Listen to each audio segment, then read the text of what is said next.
Good evening, I'm Andrea Anderson. I'm Brian Allen. At less than 2 years old, South Dakota's medical cannabis program is still in its infancy.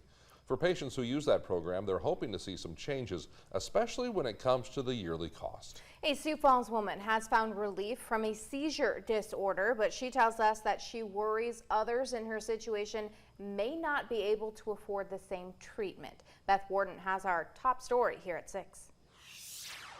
In her sunny living room, you'll find what Cameron Dealstra enjoys, her dogs and having a green thumb.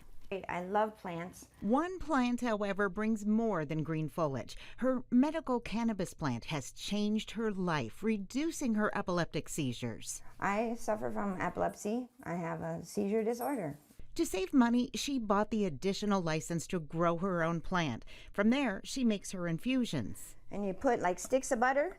When it comes to renewing her state-issued medical cannabis card, she thinks the price could be out of reach for some. The state requires a $75 fee plus an annual doctor's appointment for a referral. To pay, a state renewal fee, which I have no issue with that. But having to go be re-diagnosed is what I'm having an issue with. A chronic illness is not going to go away in a year's time. She believes those with similar long-term illnesses, such as MS or Crohn's disease, should be able to renew without seeing and paying for another physician's appointment.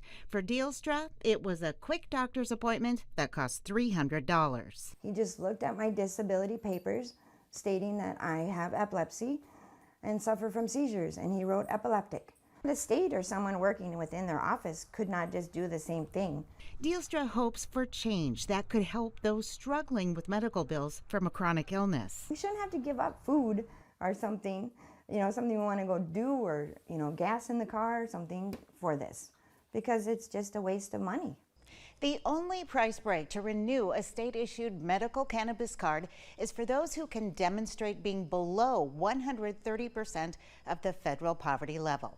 The fee is reduced to $20, but a doctor's appointment is still required. In Sioux Falls, Beth Warden, Dakota News Now.